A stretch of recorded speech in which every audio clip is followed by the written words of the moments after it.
Astaghfirullah. Assalamualaikum warahmatullahi wabarakatuh. Alhamdulillah wassalatu wassalamu ala Rasulillah wa ala alihi wa sahbihi wa mawalah wa la hawla wa la quwata illa billahi wa ba'du. Alhamdulillah, di siang hari ini kita bisa berkumpul kembali untuk bertalabul ilmi, dan tak lupa salawat juga salam kita hadiahkan kepada Rasul kita Nabi besar Muhammad sallallahu alaihi wa ala alihi wasallam. Kita lanjutkan kajian kita, masih membahas kitab Bahjah Qulubil Abrar, di mana menjelaskan tentang hadis-hadis singkat atau kalam Nabi sallallahu alaihi wasallam yang sangat singkat tapi padat dengan makna.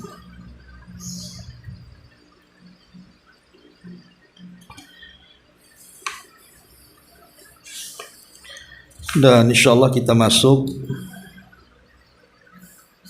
pada bab ke 52 kalau tidak salah ya. 54. Aturan pengobatan dalam Islam.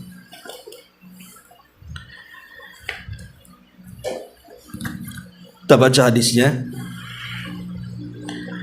An Amr ibn Shu'aib an abihi an jaddihi anna Rasulullah sallallahu alaihi wasallam qala man tatabbaba wa lam yu'lam minhu tibbun fahuwa dhaminun. Rawahu Abu Dawud wa Nasai.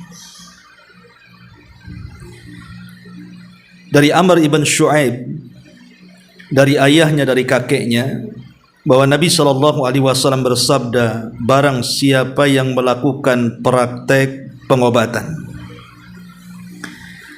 sedangkan ia tidak mengetahui ilmu tentang pengobatan tersebut, maka ia harus bertanggung jawab.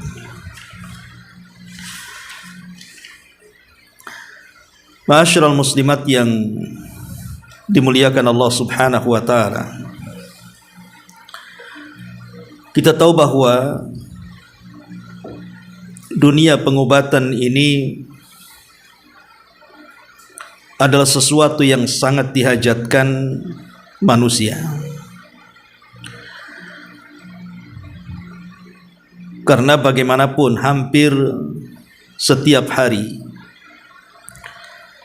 kita ini membutuhkan kesehatan. Terkadang kita datang ke rumah sakit atau ke tempat-tempat yang di situ membuka praktek pengobatan. Bahkan ada yang dirawat inap segala di situ. Itu menunjukkan hajatnya kita kepada ilmu kesehatan itu. Sampai-sampai Al-Imam Asy-Syafi'i rahimahullahu ta'ala mengatakan, innamal ilmu ilmani. Kata Imam Syafi'i, ilmu itu ada dua macam. Ilmu din wa ilmu dunia. Ilmu yang berkaitan dengan agama dan ilmu yang berkaitan dengan dunia. Kata beliau, fal ilmu alladhi lid-dini huwa al-fiqhu. Adapun ilmu yang berkaitan dengan agama, itulah yang disebut dengan ilmu fikih. Wal ilmu alladhi lid-dunya, adapun ilmu yang berkaitan dengan dunia, huwa at-tibbu, adalah ilmu yang mempelajari tentang kesehatan manusia. Wa ma siwa dzalik, maka selain daripada ilmu-ilmu tersebut, fahuwa anaun au aibun, bisa saja kemudian ilmu itu sifatnya percuma ataupun sesuatu yang tidak berguna. Lihat bagaimana Al-Imam Asy-Syafi'i rahimahullahu ta'ala Muhammad ibn Idris menjelaskan kepada kita tentang kemuliaan ilmu yang berkaitan dengan kesehatan. Sampai-sampai beliau mengatakan bahwa ilmu itu cuma dua, ilmu agama dan ilmu kesehatan. Sampai-sampai dalam perkataan beliau yang lain, la taskunanna baladan la yakunu fihi alimun yuftika an dini wala tabibun yumbi'uka an amri badani. Kata Imam Syafi'i rahimahullahu ta'ala, jangan sampai engkau tinggal di sebuah negeri di mana di negeri itu tidak ada ulama yang bisa memberikan fatwa terhadap agamamu, dan juga tidak ada pakar kesehatan yang tidak bisa menghabarkan tentang perkara badanmu. Sedemikian tingginya ilmu kesehatan ini. Ma'asyiral muslimat yang dimuliakan Allah Subhanahu wa taala, di zaman Nabi sallallahu alaihi wasallam, Nabi sallallahu alaihi wasallam sampai memerintahkan Utsman ibn Affan radhiyallahu an untuk tidak ikut perang Badar. Kenapa? Padahal perang Badar itu adalah perang penentu antara kekalahan dan kemenangan kaum muslimin, antara disembah dan tidaknya Allah Subhanahu wa taala. Tapi oleh Nabi sallallahu alaihi wasallam, Utsman itu dilarang, tidak boleh terlibat dalam perang Badar. Kenapa? Karena putri beliau Ruqayyah sedang sakit, dan sakitnya parah. Makanya Nabi mengatakan kepada Utsman, urus istrimu, rawat istrimu, dan engkau akan mendapatkan bagian saham dari peperangan itu. Lihat bagaimana Nabi SAW sampai menjanjikan saham dalam peperangan, padahal Utsman tidak terlibat dalam perang. Kenapa? Karena Nabi SAW menghendaki Utsman itu merawat istrinya Ruqayyah, walaupun qadar Allah tidak tertolong, kemudian Rasul pulang dari Badar itu, Ruqayyah meninggal dunia. Tetapi syahidnya di sini bagaimana Nabi menginginkan Utsman untuk merawat orang yang sedang sakit. Dan ini keistimewaan bagi orang-orang yang memiliki ilmu kesehatan, agar mereka menangani orang-orang yang berhajat kepada dia. Sebagai bentuk pahalanya, maka Nabi SAW mengatakan, man naffasa am mu'minin kurbatan min kurabid dunya, naffasallahu anhu kurbatan min kurabi yaumil qiyamah. Barang siapa yang melepaskan sebuah kesulitan pada seorang mukmin di dunia, karena sakit itu kan bagian daripada kesulitan. Bagaimana orang sakit itu terkadang menghalangi dia untuk mencari nafkah. Bagaimana sakit itu terhalang dia untuk melaksanakan kewajibannya, entah kewajiban kepada Allah ataupun kewajiban kepada makhluknya. Jadi sakit itu bagian daripada kesulitan hidup. Gara-gara sakit kemudian dia tidak bisa apapun. Makanya Rasul mengatakan, barang siapa yang menghilangkan kesulitan satu saja dari seorang mukmin, maka Allah Subhanahu wa taala akan menghilangkan banyak kesulitan bagi dia pada hari kiamat.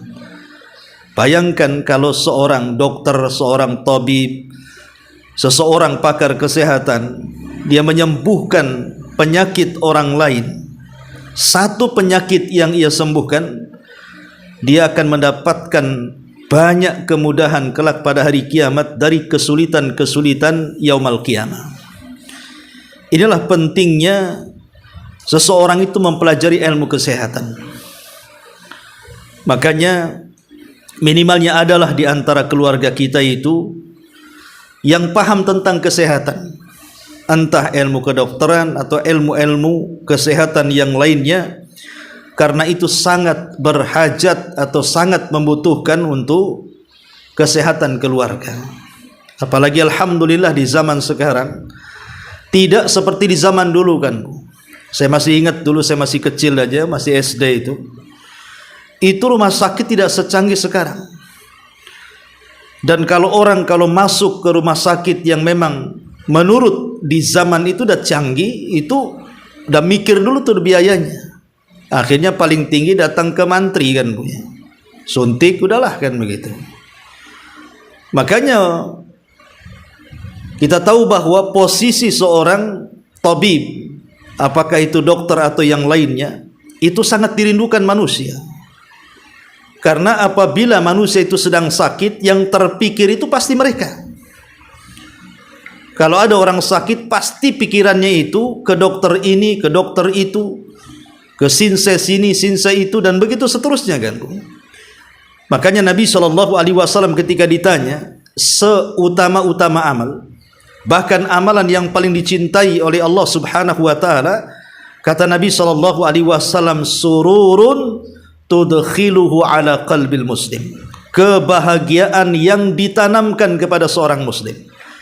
Terkadang ada orang yang baru ketemu dokter sudah sembuh penyakitnya tuh, belum diapa-apain sama dokter, padahal kan baru nengok dokternya saja sudah sembuh tuh, karena tingginya keyakinan manusia kepada dokter itu. Jadi sugesti yang melekat pada kita ini kadang-kadang baru ketemu dokter saja sudah sembuh gitu ya. Makanya dokter itu tidak secara langsung dia memberikan kebahagiaan.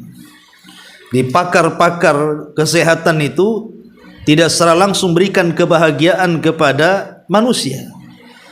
Coba betapa banyak orang-orang yang tadinya sakit badannya, kemudian datang kepada pengobat, kemudian diobati, entah diberi herbal, diberi obat, diurut atau apa namanya, kemudian dia sembuh. Itu senangnya luar biasa, seolah-olah dunia itu di genggamannya kan. Karena saya juga merasakan bagaimana kalau badan-badan ini sakit, kemudian datang ke dokter atau datang kepada pakar-pakar kesehatan, kemudian diberikan obat, diterapi dan begitu seterusnya. Ketika hilang rasa sakit itu kayaknya senang sekali, Bu. Lah itulah kenapa kemudian amalan-amalan seperti ini adalah bagian daripada menyenangkan hati orang. Dan menyenangkan hati orang adalah seutama-utama amal yang paling dicintai oleh Allah Subhanahu wa taala. Ma'asyiral muslimat yang dimuliakan Allah Subhanahu wa taala, di zaman Nabi SAW itu juga ada dokter-dokter yang dikenal, seperti contohnya umpamanya ada dokter wanita di zaman Rasul namanya Rufaidah Al-Aslamiyah dari Bani Aslam.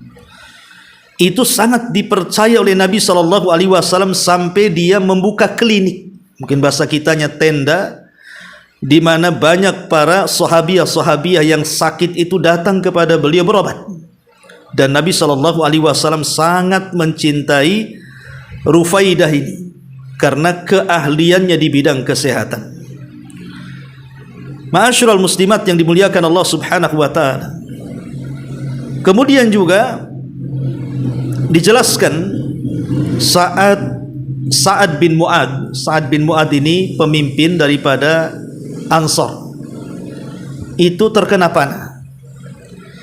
Lah Nabi SAW mengatakan kepada Sa'ad bin Mu'ad ini, merekomendasikan untuk datang ke kliniknya Rufaidah agar diobati.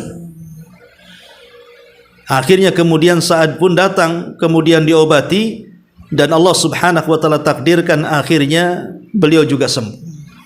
Lihat di zaman Nabi SAW juga pakar-pakar kesehatan itu sangat dihajatkan. Kemudian juga ada namanya Kubaybah binti Sa'ad. Kubaybah binti Sa'ad ini dia seorang perawat yang biasa dilibatkan oleh Nabi SAW dalam peperangan. Jadi kalau ada yang terkena panah, terkena tombak, terkena pedang, maka dialah yang merawat pasukan. Dan Nabi SAW sangat menyukainya sehingga selalu dilibatkan di dalam peperangan. Kemudian di sana juga ada namanya Ummu Atiyah. Ummu Atiyah radhiyallahu anha juga beliau adalah pakar kesehatan. Ummu Atiyah radhiyallahu anha juga suka dilibatkan Rasul dalam peperangan untuk merawat pasukan-pasukan yang terluka. Bahkan salah satu istri Nabi SAW juga Aisyah Ummul Mukminin radhiyallahu anha. Aisyah Ummul Mukminin radhiyallahu anha itu dikisahkan oleh Hisham bin Urwah radhiyallahu anha. Dia mengatakan, laqad sahibtu Aisyata fama ra'aitu ahadan qat kana a'lam bi ayati unzilat wala bi fariḍah wala bi sunnah wala bi syi'ri. Kata beliau, sungguh aku telah bertemu dengan Aisyah, maka aku tidak mendapatkan seorang pun yang lebih pintar darinya tentang ilmu Quran, ilmu faraid, ilmu sunnah, ilmu syair. Dan beliau orang yang paling banyak meriwayatkan hadis Nabi SAW, sampai beliau mengatakan bahkan beliau ahlinya dalam ilmu kedokteran. Jadi Aisyah radhiyallahu anha itu juga ahli pakar kesehatan tuh. Sampai-sampai seorang alim besar namanya Ibnu Abdul Bar rahimahullahu taala mengatakan, anna Aisyah kanat wahidah bi asriha fi thalathati ulumin. Kata Imam Ibnu Abdul Bar rahimahullahu taala mengatakan, Aisyah adalah satu-satunya wanita pada zamannya yang memiliki kelebihan dalam 3 ilmu. Pertama, ilmu fikih, ilmu fikih. Yang kedua, ilmu syi'ri, ilmu dalam syair. Dan yang terakhir, ilmu tibbi, ilmu dalam kedokteran, kesehatan. Ya. Jadi jangan malas, Bu. Ya. Alhamdulillah sekarang ini buku-buku kesehatan sudah banyak diterjemahkan. Baik kesehatan dari barat diterjemahkan ke bahasa Indonesia, atau dokter-dokter kita yang mengarang buku-buku kesehatan, atau para herbalis yang mereka juga mengumpulkan ilmu-ilmu kesehatan. Ibu tinggal beli saja. Kemudian ilmu itu bisa ibu baca minimalnya untuk kesehatan pribadi ataupun untuk keluarganya. Minimalnya untuk anak-anaknya. Karena bagaimanapun ilmu seperti ini sangat dihajatkan dalam Islam. Ma'asyiral muslimat yang dimuliakan Allah Subhanahu wa taala. Oleh karena itulah maka bab yang kita kaji ini menjelaskan kepada kita tentang pentingnya ilmu kesehatan itu. Tetapi walaupun demikian, Nabi SAW beliau memberikan batasan dalam hadis ini, khususnya bagi anda yang memiliki pakar kesehatan, entah dokter, entah tabib, entah sinsen, entah apa namanya. Ingat hadis Nabi SAW, man tatabbaba walam yu'lam minhu tibbun. Barang siapa yang melakukan praktek pengobatan sedangkan dia tidak mengetahui atau tidak menguasai ilmu pengobatan tersebut sehingga mencelakakan orang, fahuwa dhaminun, maka dia harus bertanggung jawab. Bertanggung jawab. Kalau sampai kemudian dia melakukan praktek atau bahasa kedokteran malpraktek bahasanya, sampai menghilangkan nyawa orang, maka itu sama dengan melakukan pembunuhan. Atau sampai kemudian orang itu lumpuh, tidak bisa bergerak, yang tadinya penyakitnya biasa, tapi setelah diterapi, diobati, dikasih obat dan yang semacamnya, tiba-tiba dia lumpuh. maka dia bertanggung jawab atas pengobatannya sampai dia sembuh. Jadi ini juga menjadi sebuah cambuk bagi mereka orang-orang yang membuka praktek pengobatan. Harus betul-betul mempelajari. Bahkan saya itu pernah diundang di Batam ini untuk mengisi pengajian oleh kumpulan dokter-dokter di salah satu rumah sakit, ya. Lah kebetulan sebelum saya memberikan ceramah itu adalah sambutan-sambutan dari beberapa dokter senior di rumah sakit itu. Saya coba dengarkan apa yang mereka katakan itu. Lah, ada seorang dokter yang merupakan senior, bahkan dia kepalanya di situ mengatakan kepada junior-junior yang baru praktek itu, agar tidak boleh melakukan praktek atau memberikan obat kecuali dia harus tahu fungsinya. Kalau tidak, dia harus sharing kepada teman-temannya.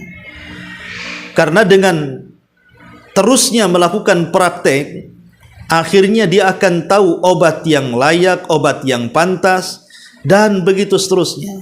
Termasuk juga praktek operasi dan yang lainnya.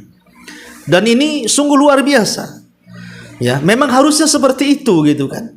Makanya ada istilah yang dikatakan oleh Syekhul Islam Ibnu Taimiyah rahimahullahu taala bahwa separuh ilmu handasa. Handasa itu maksudnya insinyur pasti akan merobohkan bangunan. Separuh ilmu kedokteran bukannya memberikan kesehatan, pasti akan membuat sakit. Dan separuh ilmu agama itu pasti akan menyesatkan. Artinya bahwa kalau kita bergelut dalam ilmu kesehatan itu, ya harus betul-betul didalami gitu ya. Kalau memang belum menguasai, jangan coba-coba kemudian dipraktikkan sebelum dia bertanya, mempelajari, atau sharing kepada teman-temannya, dan begitu seterusnya. Karena saya juga pernah menyaksikan ya sudah lama sih zamannya dulu, ada orang yang membuka praktik bekam, ya. Karena di zaman itu ya sekitar mungkin 20 tahun yang silam lah, saya awal-awal ke Batam ini, ya. Jadi ada salah seorang, dia melakukan praktek bekam. Kebetulan orang itu pusing-pusing kepalanya, Bu. Tiba-tiba kemudian dibekam kepalanya. Tahu-tahu setelah dibekam itu bukannya sembuh gitu ya. Kemudian rupanya bekas bekaman itu tidak sembuh, akhirnya jadi borok di kepalanya, Bu. Keluar nanah dan begitu seterusnya, akhirnya masuk rumah sakit. Rupanya orang itu punya diabetes, penyakit gula basah. Jadi harusnya kan tidak lantas langsung dibekam kan, tanya dulu penyakitnya apa, ya, keluhannya apa, ada riwayat apa kan begitu. Akhirnya itu sampai lama, sampai berkasus itu kasus itu. Lah inilah pentingnya kemudian juga apapun, bukan ilmu kesehatan, bukan ilmu kedokteran saja, apapun ya, yang namanya sebuah perkara yang tidak dalam bidangnya kemudian dia berusaha membidangi, maka tunggulah kehancurannya. Kata Nabi SAW, "Idza wusidal amru ila ghairi ahlihi fantadiri sa'ah." Kalau perkara itu diserahkan kepada yang bukan ahlinya, maka tunggulah hancurnya, tunggulah binasanya. Makanya Nabi SAW juga memberikan arahan kepada kita, siapapun yang melakukan praktek pengobatan dan dia bukan ahlinya, maka dia bertanggung jawab atas pengobatannya. Kalau terjadi sesuatu, maka dia yang bertanggung jawab semuanya. Tidak bisa dilepas tangan seperti itu. Karena bagaimanapun malpraktek itu akan membinasakan orang. Berapa banyak orang-orang yang tercabut nyawanya gara-gara malpraktek. Berapa banyak orang-orang yang lumpuh akibat malpraktek. Berapa banyak orang-orang yang semakin parah penyakitnya akibat malpraktek. Lah hal-hal yang seperti ini patut dicernai. Walaupun kita tahu bahwa dokter sehebat apapun, ya sinse sehebat apapun, pakar pengobatan sehebat apapun, tetaplah dia manusia. Yang namanya manusia juga satu hari pasti ada kesalahannya. Mungkin ketika memberikan resep, mungkin ketika melakukan operasi, mungkin ketika dia melakukan terapi, mesti yang namanya manusia itu tidak sempurna. Tetapi kalau seandainya dia melakukannya itu karena kesungguhannya, memang dia pakarnya di situ, tetapi Allah takdirkan mungkin ada kelalaian satu hari, maka dia harus mengakui kesalahannya. Jangan menutupi. Terkadang banyak orang yang menutupi kelalaiannya. Akhirnya kemudian dia pun berdalih dengan berbagai macam dalih yang mencelakakan orang. Makanya pentinglah seorang pengobat, baik dia dokter atau yang lainnya, ada hubung kait dia dengan Allah Subhanahu wa taala alias muraqabah. Penting dalam ilmu pengobatan itu muraqabah, bahwa dia sedang diawasi oleh Allah Subhanahu wa taala. Karena kalau sifat ini hilang dalam dunia kesehatan ini, terkadang dokter ini asal-asal aja dia ngasih resep, ya. Padahal resepnya tidak ada kaitan dengan penyakitnya. Ya, atau mungkin resepnya itu murah, dia ngemplang orang kemudian dimahalkan. Nah ini terjadi kan gitu. Ada yang oknum-oknum dokter-dokter juga ada terjadi seperti itu. Makanya pentingnya muraqabah, karena tidak semua hal pun harus ditangani. Seperti orang yang datang hendak menggugurkan kandungan, ya karena tergiur dengan upah dan juga uang, akhirnya ya main di praktek saja kan begitu. Yang penting dapat uang kan. Lah ini kan bisa mencelakakan orang. Dan uang yang didapat juga tidak halal, itu uang haram. Lah hal-hal yang seperti ini, maka penting seseorang itu harus mengetahui adab-adab. Apa saja adab-adab seorang dokter ataupun praktisi kesehatan dan yang semacamnya. Yang pertama kata para ulama, harus memiliki sifat rahmat. Ya, harus memiliki sifat rahmat, kasih sayang kepada pasiennya. Ya, ulama mengatakan harus memiliki sifat sayang atau rahmat kepada pasiennya. Sebab kalau itu yang ditanamkan bagi seorang dokter atau siapapun yang mereka membuka praktisi-praktisi kesehatan, kalau tidak ada sifat rahmat kepada pasiennya, maka itu akan mempengaruhi saat dia memberikan resep, saat dia menangani pasien, saat dia mengoperasi pasien, dan begitu seterusnya. Ya. Kemarin saya datang ke klinik, kebetulan perut agak sakit. Jadi kebetulan dokter ini juga kawan. La qadarullah kemudian orang tuanya sakit. Kemudian dibawa ke salah satu rumah sakit di Batam. Dia cerita, ya, karena kena stroke. Jadi, sampai dia nasihati, karena dia dokter, sementara keluarga yang lainnya bukan seorang dokter kan itu.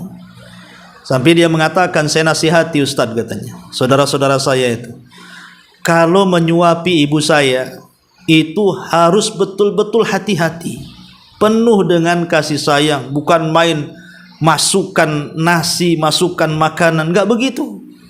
Ya.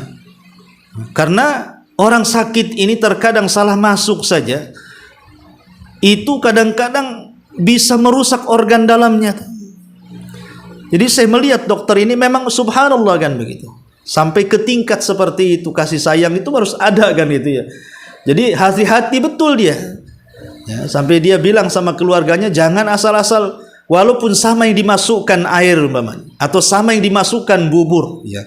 Tapi beda memasukkan sedikit-sedikit dengan kasih sayang, dengan kelembutan, ya. Walaupun istilahnya harus lama mengunyahnya, bisa 1 jam, ya. Daripada tergesa-gesa ingin cepat habis, yang penting orang tuanya makan biar cepat sembuh, dia tidak tahu efeknya itu. Nah ini harus dipahami bahwa memang seorang terapi kesehatan itu memang harus punya kasih sayang dengan pasiennya. Karena terkadang perasaan sayang itulah yang menumbuhkan kesembuhan kepada pasiennya. Pasiennya makin yakin. Ya. Ini yang pertama kata para ulama adalah harus memiliki sifat rahmat. Yang kedua, ya, as-sabr. Seorang dokter, seorang praktisi kesehatan dan yang begitu seterusnya, maka harus punya kesabaran.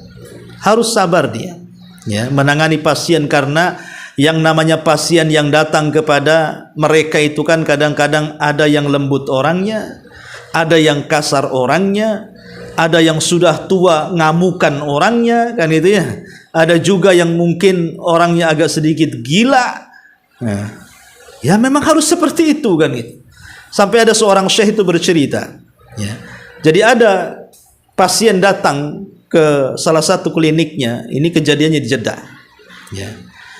Lah, rupanya ibunya ini agak sedikit gila-gila gitu, dibawa sama anaknya ke dokter. Ketika kemudian konsultasi dengan dokter, dia ngamuk sangamuk-ngamuknya, sampai kemudian meja pun dijungkir balikannya.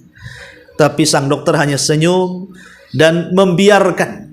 Bahkan menasihati anaknya ketika anaknya marah sama orang tuanya, dinasihati, ya, untuk jangan kasar dengan orang tuanya. Lihat bagaimana, memang begitulah kan begitu. Memang tantangan orang itu masing-masing. Mungkin tantangan dokter juga seperti itu. Maka memang diperlukan kesabaran, ya, terutama dalam operasi dan yang semacamnya, karena kalau tidak sabar maka tentu akan mengakibatkan hal-hal yang fatal yang di luar kehendak kita. Ini yang kedua. Yang ketiga, ya, harus memiliki ahliyatun. Ahliyah itu artinya betul-betul memperdalam. Ya, jadi bukan hanya dia merasa sudah bisa kemudian itu saja, tidak, ya, harus banyak membaca, harus banyak bertanya, harus banyak belajar, dan begitu seterusnya. Ilmu apa saja sih sebenarnya? Bukan ilmu kedokteran saja, ya. Ilmu pertukangan juga kan begitu. Tukang bangunan juga, semakin dia belajar, semakin dia melihat, itu makin cerdas dia. Maka termasuk juga ilmu kedokteran. Kalau mereka tidak tahu, maka Allah mengatakan fas'alu ahla dzikri in kuntum la ta'lamun. Kemudian yang keempat, ya, jaga hak Allah Subhanahu wa taala. Sesibuk apapun Anda ini mengobati orang, wahai para dokter atau yang lainnya, maka di sana ada hak Allah Subhanahu wa taala yang tidak bisa kita indahkan. Kalau datang waktu sholat, kalau memang pasien ini tidak darurat sholat, ya. Kalau memang tidak daruratnya, kecuali dalam kondisi darurat, Anda sedang mengoperasi yang itu antara hidup dan mati, itu lain ceritanya. Tapi kalau seandainya, ya, pasien itu masih bisa ditinggalkan dan tidak mempengaruhi kondisinya, sholat, ya. Jangan sampai kemudian pekerjaan Anda itu melalaikan hak Anda dari Allah Subhanahu wa taala. Karena pekerjaan Anda ini mulia, menolong orang. Betapa banyak nyawa-nyawa orang terselamatkan. Padahal satu jiwa kita selamatkan, satu dunia jiwa seolah-olah kita hidupkan. Jadi tetap kita ini berhubungan dengan Allah Subhanahu wa taala. Karena praktek pengobatan itu hanya sifatnya sebab. Itu bukan segala-galanya. Sehebat Anda dalam mengobati pun, namanya kesembuhan itu bukan datang dari Anda, bukan datang dari kepiawaian tangan Anda, atau bukan karena resep yang Anda berikan kepada dia. Bukan. Kesembuhan itu datang dari Allah Subhanahu wa taala. Makanya penting mendekatkan diri kepada Allah, supaya kita satu sisi berdoa kepada Allah agar Allah menyembuhkan penyakit pasien yang kita tangani, sisi lain mengambil sebab. Itulah makna daripada tawakal namanya. Ya, satu sisi sebelum melakukan pengobatan, terapi, dia berdoa kepada Allah Azza wa Jalla, minta kesembuhan kepada orang yang akan disembuhkan. Yang kedua, mengambil sebab. Ya, tentu dengan ilmu yang sudah dipelajari. Bukan mengambil sebab dengan malpraktek, tidak demikian. Ya, tetapi dengan ilmu yang sudah dia pelajari. Kalau dia sudah berdoa, sudah mendekatkan diri kepada dalam salat, kemudian melakukan praktek, tetapi Allah jugalah yang kemudian menentukannya. Terkadang bisa sembuh, terkadang tidak.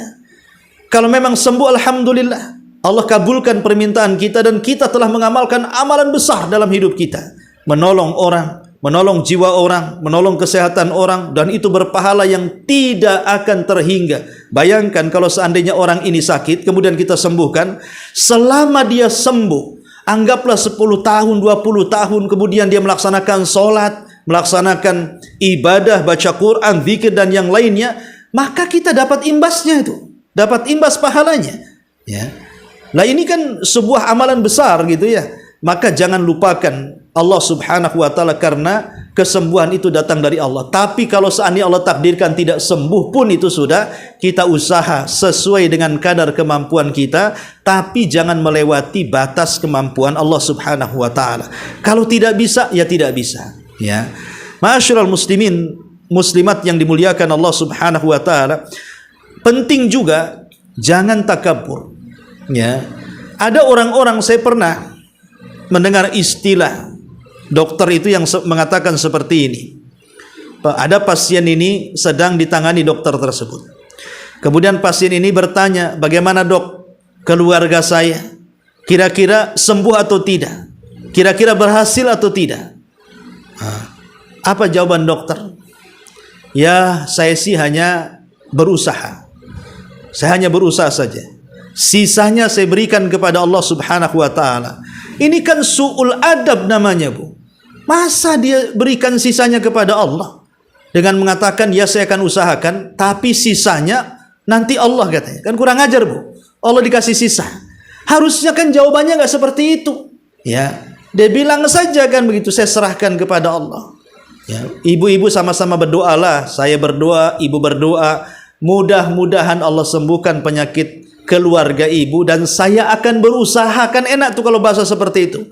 Masih kemudian dekat dengan Allah Subhanahu wa taala. Ini tidak, saya akan usahakan. Insya Allah saya akan usahakan. Nanti ya sisanya diberikan kepada Allah. Ini lancak, ya, ini su'ul adab namanya.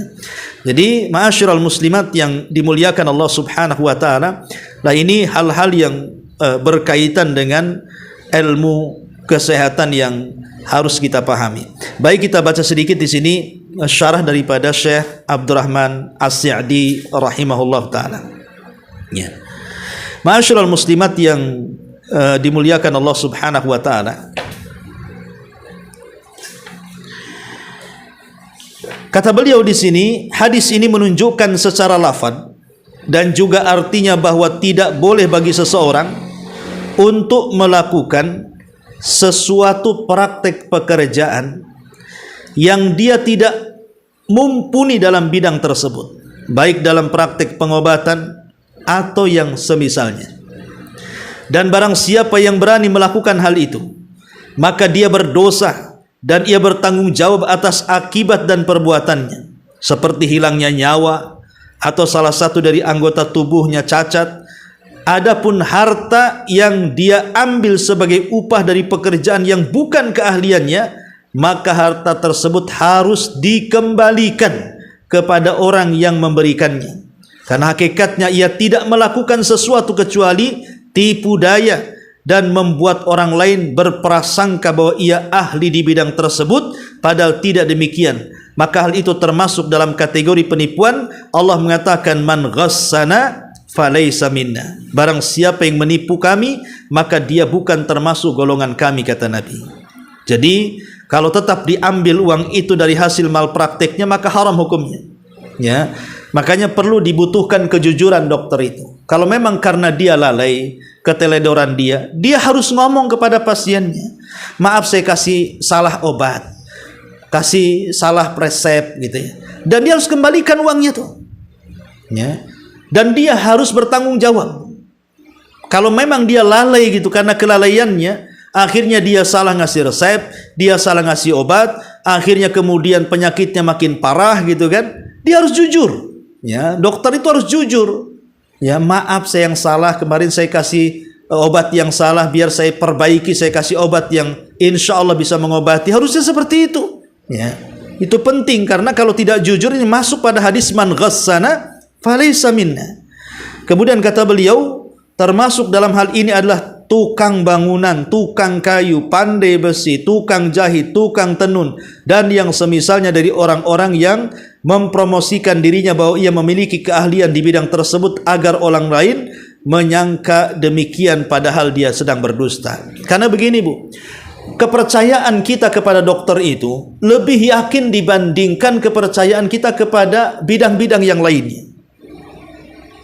Pamannya kita berhadapan dengan tukang bangunan, dia pakar di bangunan. Atau dia di bidang tukang jahit, memang dia pakar di jahit. Tetapi keyakinan kita kepada dokter itu jauh lebih melekat dibandingkan kepada keahlian yang lainnya kan. Buktinya apa? Kalau sudah dokter ngomong Bu, tidak bisa dibantah Bu. Contoh umpamanya nih, saya selaku ustadz, saya berceramah tentang bahaya zina. Bahwa zina itu akan mengakibatkan banyak penyakit. Bisa mengakibatkan penyakit AIDS, bisa mengakibatkan penyakit kelamin, bisa berbahaya, bisa dikutuk, bisa dilaknat, bisa diazab, masuk neraka. Kadang-kadang nggak takut Bu. Ya. Coba kalau yang ngomong dokter, ya. Kata dokter, kau kena AIDS ya, 3 hari lagi kau mati, berhenti kau zina. Saya yakin Bu, dokter lebih ceter itu omongannya itu, pasti lebih didengar tuh dibandingkan ustadz tuh. Ya kan Bu? Kalau dokter udah ngomong begitu, kau berhenti berzina. Kalau tidak berhenti, kau akan mati kena penyakit 3 hari lagi. Saya yakin berhenti total orang itu Bu. Tapi ustadz ini kalaupun ngawas bahasanya Bu ya, sampai berbusa-busa dia ngomong, dalil Quran, sunnah, perkataan ulama, ditakut-takuti dengan neraka pun, ya keluar telinga kanan, masuk ke telinga kiri, kadang-kadang mentang tidak masuk. Lah inilah yang menunjukkan bahwa kepercayaan kita kepada mereka itu luar biasa. Maka jangan disia-siakan. Ya, kepercayaan para pasien itu, kalau datang kepada terapi-terapi, ahli-ahli kesehatan, pakar-pakar kesehatan itu, apalagi dengan promo-promo kadang-kadang, janganlah kita ini menutup-nutupi kekurangan. Kadang-kadang baru buka praktek, baru belajar gitu ya, kadang-kadang promonya itu seolah-olah dia melebihi dokter kan itu ya. Saya itu kadang-kadang heran juga ya. Buka layanan kesehatan, insya Allah dengan terapi ini dapat menyembuhkan 1 penyakit ini, 2 penyakit itu, sampai berapa penyakit itu ditulis dia ya. Padahal dia sendiri sekolahnya di mana, belajarnya sampai di mana, berapa ratus orang yang sudah disembuhkan dia ya. Jangan kemudian lihat suhunya yang sudah biasa mengobati orang kan gitu ya, kemudian diajari ini bisa mengobati ini, kemudian dia praktek. Tidak demikian juga. Makanya kan perlunya pengalaman di lapangan itu untuk menunjukkan keahlian kita diri sendiri. Jangan menipu orang dengan promosi-promosi itu. Jangan kayak tukang obat yang di pasar-pasar di zaman baheula itu kan, kayak ustadz ceramah di pasar-pasar, padahal dia penipu. Na'udzubillah ya.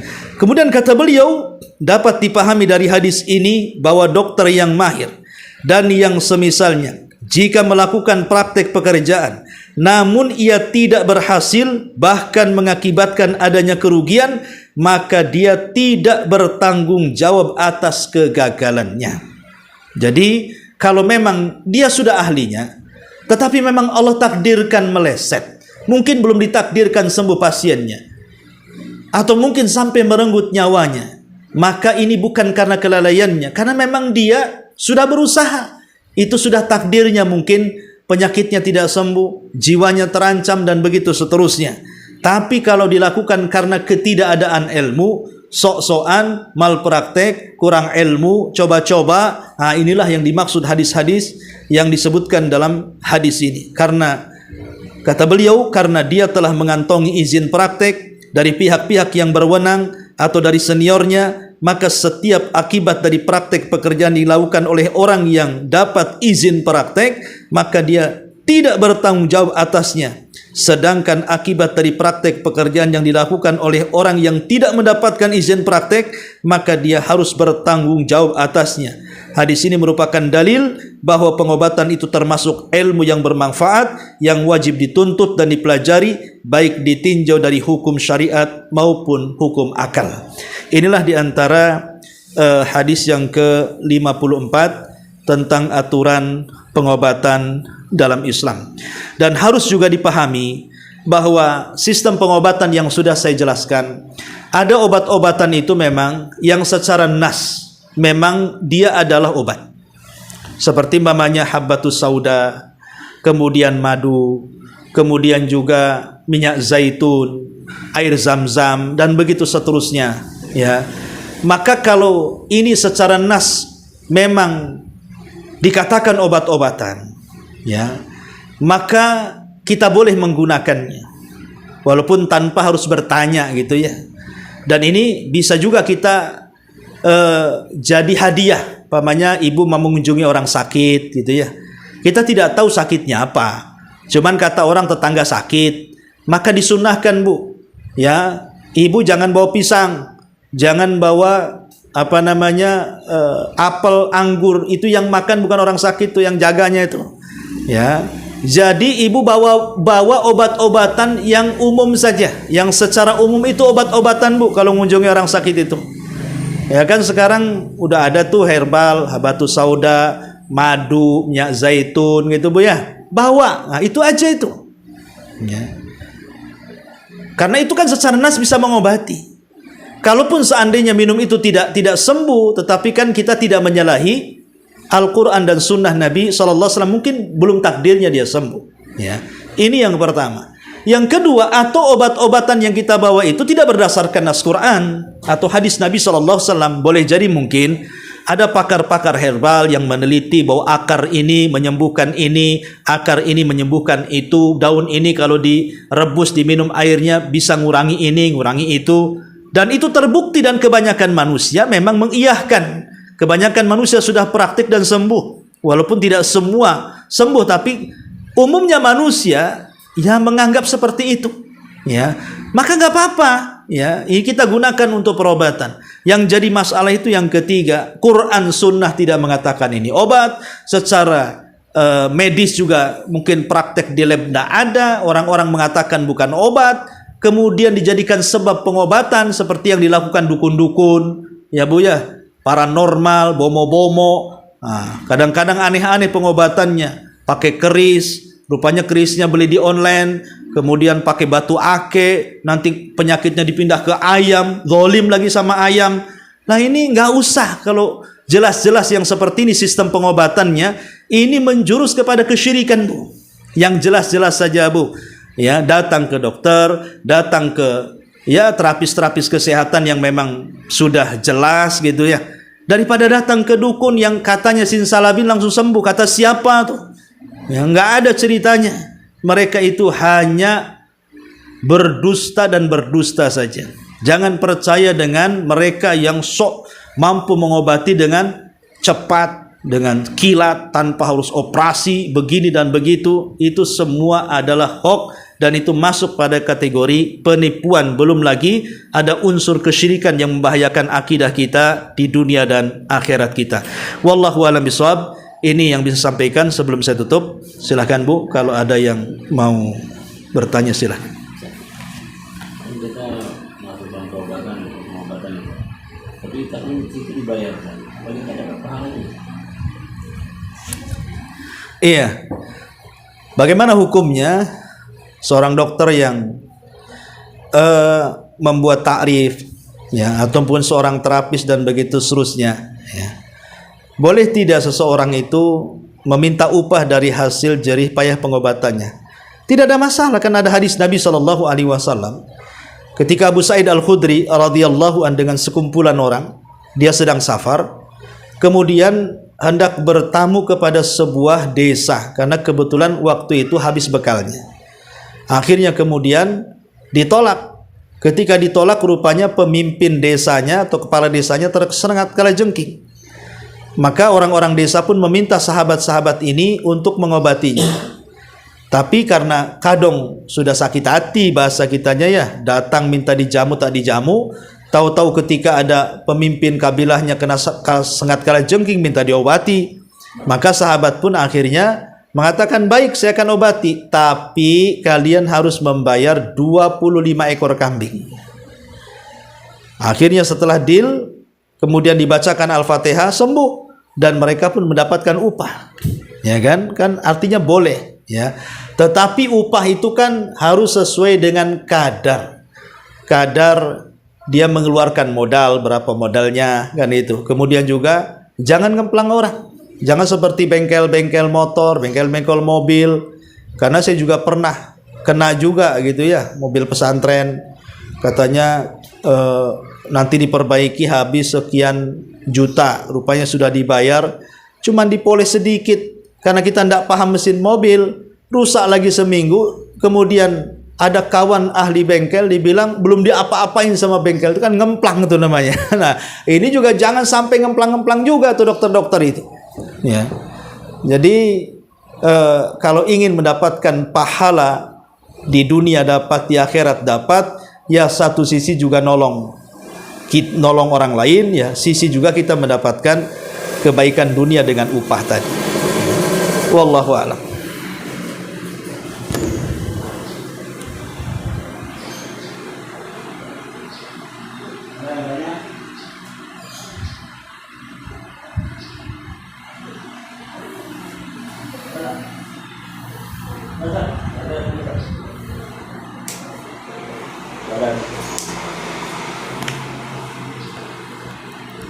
Nggak ada. Oh ya, kalau tidak ada, alhamdulillah.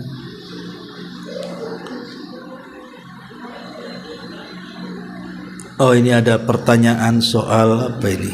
Assalamualaikum Ustadz, bagaimana hukum Islam untuk program apa ini nggak jelas. Coba ini baca Pak Jul. Apa Ini. lagi anak nampak? Hah? Lagi bang. Surrogensi di mana embrio bayi tabung suami istri dititip dalam rahim wanita lain sampai dilahirkan, dan bagaimana nasabnya anak tersebut. Oh, menitipkan embrio di rahim orang lain gitu. Ya, alhamdulillah. Wallahu alam, ini kan perkara-perkara kekinian kontemporer ya. Di zaman Nabi SAW tidak ada yang seperti ini ya. Bayi tabung ini kan baru terjadi hari-hari ini ya, zaman-zaman sekarang gitu, zaman-zaman kiwari. Zaman-zaman dulu kan tak ada ya. Menitipkan embrio di rahim orang lain sebaiknya tidak dilakukan. Tidak dilakukan karena kan secara hukum Islam sendiri dia bukan muhrimnya. Ya, dia bukan muhrimnya. Kan dijelaskan di sini di wanita lain. Otomatis kan yang tidak ada hubungan suami istri berarti kan. Sementara bayi tabung sendiri yang jelas-jelas dititipkan di rahim istrinya sendiri saja diperselisihkan para ulama.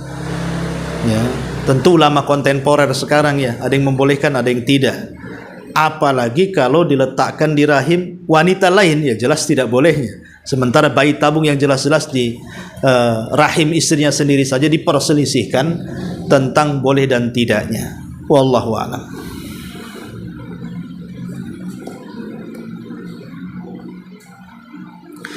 Ustadz, gimana kalau kita berobat kepada non-muslim? Ya tidak ada masalah. Ya, itulah kadang-kadang harusnya memang kita ini memilah dan memilih kan gitu ya. Kalau memang ada dokter muslim yang amanah, maka carilah dokter muslim yang amanah. Tapi terkadang ada beberapa dokter itu yang spesialis, itu kebanyakan dikuasai oleh orang-orang non-Islam. Persis seperti yang dikatakan Al-Imam Fakhrul Razi rahimahullahu ta'ala, bahwa orang-orang non-muslim itu telah menguasai jauh lebih hebat, lebih canggih ya dalam ilmu perobatan dibandingkan kita kaum muslimin. Kata beliau itu di zamannya beliau mengatakan seperti itu. Dan kita rasakan juga pada hari ini. Ya, kita lihat di rumah sakit itu kalau melihat spesialis-spesialis itu kan banyak non-muslim. Tetapi tidak ada masalah. Karena ini urusan dunia bukan urusan agama. Boleh kita berobat kepada dokter non-muslim kalau memang dia spesialis di situ. Selama tidak merusak akidah kita. Ya, umpamanya rumah sakit tertentu yang rumah sakit itu milik orang non-muslim, sebelum perobatan harus ada ritual menurut agama mereka, itu ya enggak usah kan itu ya. Ya. Tetapi kalau seandainya tidak ada ritual-ritual keagamaan, ya memang murni dia keahlian sebagai dokter, kemudian kita datang dan diobati, tidak ada masalah. Ya, jadi nggak ada hubung kait dengan urusan agama. Itu urusan dunia, muamalah dunia. maka boleh bermuamalah dengan siapa saja, yang jelas mendapatkan dokter yang amanah, ya, mendapatkan dokter yang amanah yang memang terpercaya. Tapi kalau ada dokter yang muslim tentu lebih baik lagi. Kalau tidak ada, yang tidak ada masalah, ya, termasuk juga kalau seandainya tidak ada dokter lagi kecuali yang laki-laki dalam hal spesialis tertentu, sementara pasiennya perempuan. Nah, ini juga dibahas oleh para ulama kan gitu.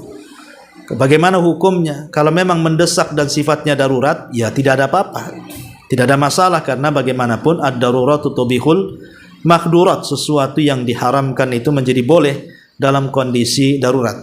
Tapi kalau masih ada dokter wanita, sama-sama wanita, sehingga tidak sungkan ketika membuka aurat atau memegang atau menyentuh dan begitu seterusnya, maka sebaiknya cari dokter yang wanita, itu lebih akhwat, lebih terjaga. Wallahu a'lam bishawab. Ya, sampai di sini. Mudah-mudahan ada manfaatnya. Subhanaka wa bihamdika, asyhadu an la ilaha illa anta, astaghfiruka wa atubu ilaik. Allahu ta'ala. Assalamualaikum warahmatullahi wabarakatuh.